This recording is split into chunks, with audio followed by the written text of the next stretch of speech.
कई टाइम से आप लोगों से मुलाकात नहीं हुई थी, तो सोचे कि आप लोगों से बात कर ले। मुद्दे जिनके ऊपर हम चर्चा करने के लिए आए थे वो मुद्दे, लेकिन आपका कहना है कि कुछ तो एक तो ये है कि सबसे पहले हाथरस की जो घटना है उसके बारे में हमने भी आंदोलन किया है, और हमें इस पूरी घटना के अंदर दुख इस बात का हो रहा है कि एक महिला एक लड़की के साथ इस तरह का बलात्कार होता है, और सत्ता में बैठे जितने भी राजनीतिक पक्ष है, विशेषकर भारतीय जनता पार्टी, जो इस मुद्दे को राजनीति के चश्मे से देख रही है, उनकी हम निंदा करते हैं कि वो लोग सड़क के ऊपर उतर के नहीं आए हैं। तो क्या ये हो गया है कि अब लड़की की जात क्या है, लड़की का पक्ष क्या है, कौन इसका विरोध कर रहा है, तो ये जो सब जो हो रहा है इसकी हम बड़ी निंदा करते हैं कि इस तरह की हरकत नहीं होना चाहिए। सभी लोग एक साथ मिलकर आना चाहिए। जो गलत हुआ है हुआ है, ऐसा नहीं है कि उसका कोई समर्थन कर सकता है करके, लेकिन जिस तरह से इस मुद्दे को लेकर जात और धर्म के बीच में आज उत्तर प्रदेश बिहार के अंदर जिस तरह से दो समाजों के बीच में एक ऐसा समाज टूट पड़ा है जो कह रहा है कि नहीं ये जो हुआ है ये लड़के इसके लिए दोषी ही नहीं ये है, मतलब ये कहीं विचित्र तरह का एक ये हो रहा है कि आप देख रहे होंगे कि सुशांत सिंह का जब मैटर आया तो ये सुसाइड नहीं है, ये इसमें आत्महत्या नहीं की है, ये हत्या है हत्या है हत्या है करके पूरा 2 महीना जब है तो हम अहम मुद्दों के ऊपर चर्चा करना चाहिए था, तो सिर्फ यही मुद्दे के ऊपर आखिर में सबको है तो ये स्टैंड लेना पड़ा जब एम्स के डॉक्टर्स ने तो इसका निर्णय लिया कि ये आत्महत्या थी करके। अब इस हद तक चले जाना है कि नहीं ये बलात्कार था ही नहीं, तो सवाल ये पैदा होता है कि उत्तर प्रदेश की पुलिस इतनी कब से रहमदिल हो गई है कि एक बच्ची का रातों रात उसके परिवार को छोड़कर अंतिम संस्कार कर देना। तो ये कहीं ना कहीं मतलब जनता इतनी भी बेवकूफ़ नहीं है जितना भारतीय जनता पार्टी या उत्तर प्रदेश की सरकार समझ रही है कि हम ये कर देंगे और बाद में उसको डिफेंड करेंगे। देखिए, जब बिहार का जब मैटर हुआ था, सुशांत सिंह का मैटर हुआ था, तो आपको याद होगा कि एक बिहार का डीजीपी था जो बहुत बड़ी बड़ी जो महाराष्ट्र के सरकार के विरोध में बातें कर रहा था, महाराष्ट्र की पुलिस के, मुंबई की पुलिस के बारे में बात कर रहा था। अब वो जनता दल यूनाइटेड भी ज्वाइन करने वाले हैं, इलेक्शन लड़ने वाले हैं, तो ये सब चीज़ें जो है इतनी जनता भी बेवकूफ़ नहीं है। हम जिस मुद्दे के लिए आज यहाँ पर आए हैं, बेसिकली आपने देखा होगा कि मार्च से जब से लॉकडाउन लगा है, मार्च से लेकर अभी तक कितने ऐसे संगठन हैं, राजनीतिक पार्टियां हैं, इंडिविजुअल्स हैं जिन्होंने सरकार को निवेदन दिया कि इस पीरियड के अंदर जो पूरी तरह से कारोबार बंद थे, लोग घरों के अंदर बैठे हुए थे, मजबूर थे, कुछ कर नहीं सक रहे थे, और उसके बाद जो लाइट का बिल इन लोगों का आया है सभी लोगों का, तो वो ऐसे चौंकाने वाले आंकड़े हैं। अब जब धंधे कारोबार पूरी तरह से बंद थे, कुछ चल नहीं रहा था, और अगर सरकार ये अड़ के बैठी हुई है कि नहीं अब आपको सब पूरा बिल देना पड़ेगा, हमने अपने तौर के ऊपर, आपको याद होगा कि गफ्फार खादरी साहब जो हमें महाराष्ट्र के कार्याध्यक्ष हैं, उन्होंने हमने सब ने मिलकर तो 2 निवेदन दिए, एक जुलाई के महीने में दिया था और एक अगस्त के महीने के अंदर हमने ये दिया था कि इसके अंदर कहीं ना कहीं रियायत दी जाए ताकि लोग है तो इसको भर सके। ऐसा नहीं है, कोई नहीं बोल रहा है कि हम नहीं भरेंगे करके उसमें, लेकिन अब सरकार वो समय लेकर आ गई है कि जहाँ पर कुछ फैसला लेना पड़ेगा। इसीलिए हमने अब ये फैसला लिया है कि सरकार की तरफ से क्योंकि कोई फैसला नहीं आ रहा है, हम महाराष्ट्र की जनता से यही अनुरोध करना चाहेंगे कि आपका जितना भी बिल आया है उसका महज 50% आपने बिल भरना है, 50% के ऊपर आपने भरना नहीं है। और हम महाराष्ट्र की सरकार को 1 महीने का समय दे रहे हैं। आज 6 अक्टूबर है, 6 नवंबर तक महाराष्ट्र सरकार ने इसके ऊपर कुछ ना कुछ फैसला करना चाहिए।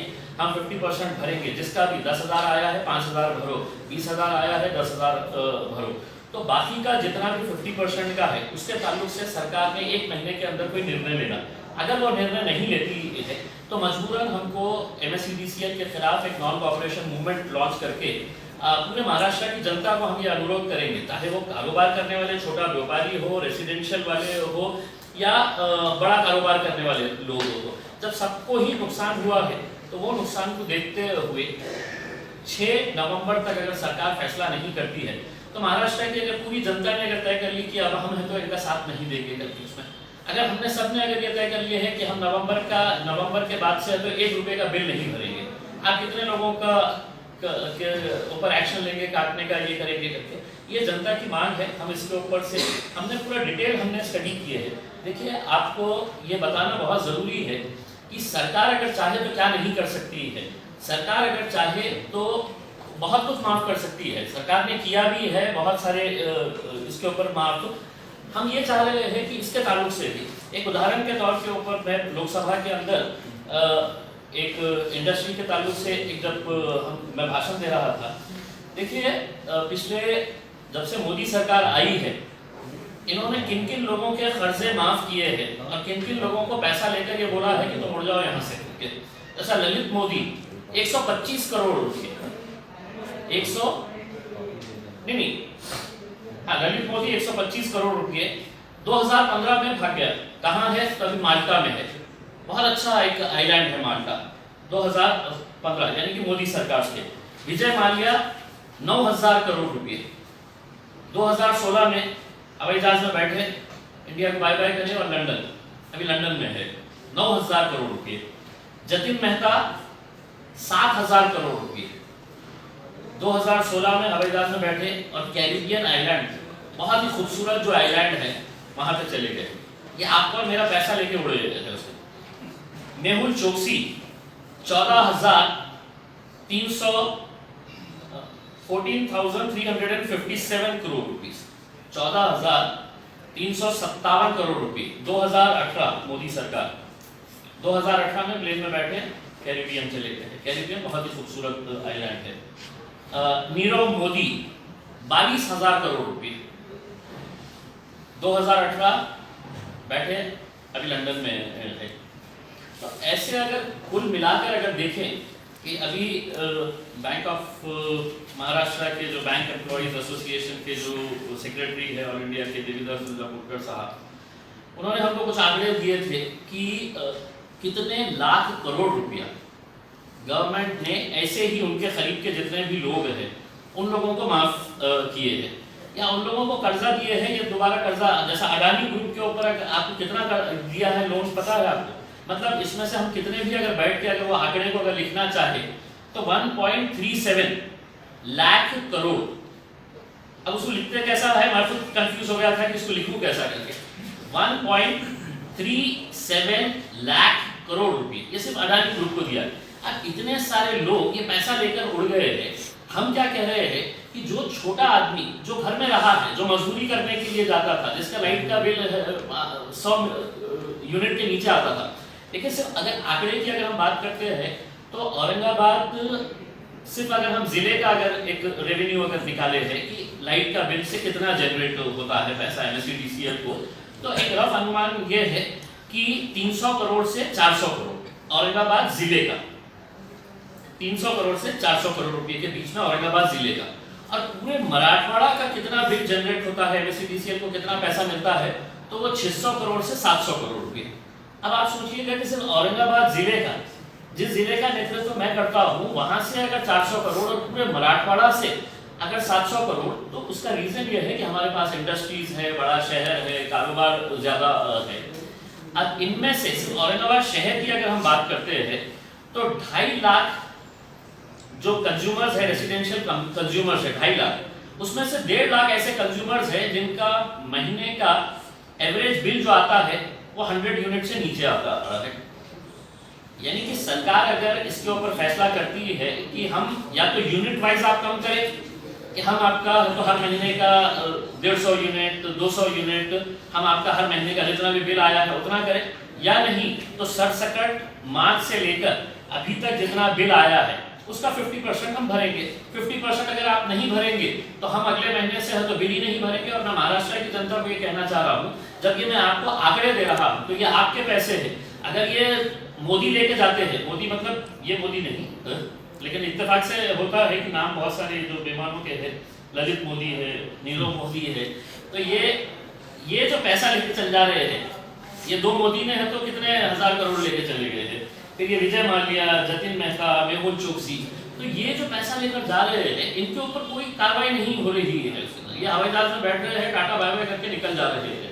हम बोल रहे हैं कि हमारा जो काश्तकार है, जो मजदूर आदमी है, जो रोजी रोटी कमाता था, उसका आपने अगर 200 यूनिट अगर महीने का अगर माफ कर दिए है तो क्या अब ये मैं अकेला कह रहा हूँ ऐसा नहीं है, मैं समझता हूँ तमाम राजनीतिक पार्टियों ने इसका मांग करनी चाहिए। बहुत सारे संगठनों ने निवेदन दिए हैं, हमने खुद ने निवेदन दिया है। अगर सरकार खामोश बैठी है तो हम अगर चाहे तो हम ये भी कर सकते हैं कि नहीं हमारे पास पैसा आ ही नहीं है, कारोबार हो ही नहीं है, तो हम कुछ भी नहीं भरेंगे। हमको मालूम है कि सरकार की भी परिस्थिति खराब है, तो वो सरकार की परिस्थिति को देखते हुए हम 50% का फैसला ले रहे हैं। अगर सरकार चाहती है कि अगले महीने से इस बिल के अंदर कुछ रियायत मिलेगी जो हम मांग कर रहे हैं, तो ही आगे का बिल भरा जाएगा, वरना 6 नवंबर के बाद से हम जनता से अपील करेंगे कि किसी ने भी 1 रुपया पैसा भरना नहीं। पूरे महाराष्ट्र के अंदर अगर जनता कर लेती है तो ये मजबूरन, और ये हर एक के लिए, ऐसा नहीं है कि इसका फायदा कुछ लोगों को होगा करके। आज हर कोई इसकी वजह से परेशान है। मोदी साहब ने तो बोल दिए थे कि साहब नौकरियों पे से निकालो मत, उनकी सैलरी काटो मत, लेकिन हकीकत आप खुद जानते हैं कि कितने सारे लोगों को बेरोजगार किया गया है, कितने सारे लोगों की सैलरीज काट दी गई है। भाई जिसकी सैलरी 10,000 रुपये थी, आज उसको अगर 6,000 रुपये मिल रहे हैं, 7,000 रुपये मिल रहे हैं, तो वो कहाँ से ये सब चीजें करेगा। उसका एक फिक्स लाइफस्टाइल हुआ करती थी कि मेरा लाइट का बिल इतना आने वाला है, मैं इतना ये करूँगा। तो ये सब चीज़ों को देखते हुए हमारी सरकार से यही अनुरोध है कि सरकार इसके ऊपर जल्द से जल्द फैसला करे। और दूसरा ये है कि जितने भी महाराष्ट्र के अंदर धार्मिक स्थल पे, चाहे वो मंदिर हो, मस्जिद हो, गुरुद्वारा हो, गिरजाघर हो, जैन लोगों की मंदिर हो या हमारा बुद्ध विहार हो, ये सबके 100% बिल माफ होने चाहिए। मतलब इसके अंदर कोई ये नहीं है आपने तो पूरे ये बंद करके रख डाले थे, आपने पूरे धार्मिक स्थल बंद करके रख डाले थे, आज भी बंद करके रखे हुए हैं। इनका शून्य बिल होना चाहिए, इनके ऊपर कोई भी 1 रुपये का बिल इनको देना नहीं चाहिए। धार्मिक स्थल जितने भी है पूरे महाराष्ट्र के अंदर उसको आपने 0 बिलिंग करके करना चाहिए। वैसे भी आपको रेवेन्यू कहाँ से मिला है? धार्मिक स्थल तो आपने भी बंद कर दिए थे, अभी तक बंद ही है।